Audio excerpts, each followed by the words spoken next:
Kastep basuk ipi Raghav. Kastep basuk ipi rukum ju sa. Raghav yathu ingi kendia chapang jong pi. Sa ngadang shupendap ya kajing puli bikom bat mentang ngadang puli ya ka final jong ka CA. Lada pikiran kum ni ha ke interview pila belum syajian.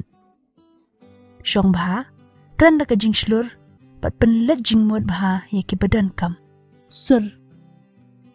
Sa ngadang shupendap ya kajing puli bikom bat mentang ngadang puli ya ka final jong ka CA. Lada pikiran kum ni unong shim interview un seperkat ba pimpat long ibas kem jing mod. Sa ngadang shupendap ya kajing puli bikom bat mentang ngadang puli ya ka final jong ka CA. Hooj, kum taken di ban slur bat kam jam ka sir ba pikiran ki kmat. Sa ngadang shupendap ya kajing puli bikom bat mentang ngadang puli ya ka final jong ka CA.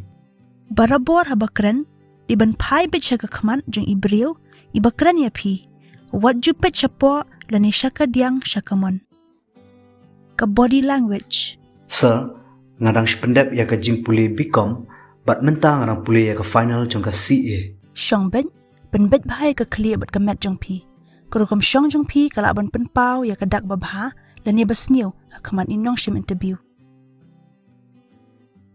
Sa ngadang shupendap ya kajing puli bikom bat mentang ngadang puli ya ka final jong ka CA. Syak skor. Raghav lada pidang puli te sa ngatrai kum u accountant namar. Sngap shwa ya ka jingkeli inong shim interview. Wat numpat jubab kat ba ka jingkeli kampat kud. Kania ka pen i ya ka akor basniu.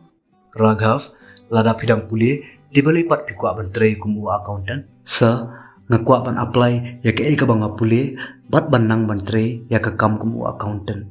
Kum taken ay latra inong shim interview man pendap ya ka jingkeli hadian pat sa jubab.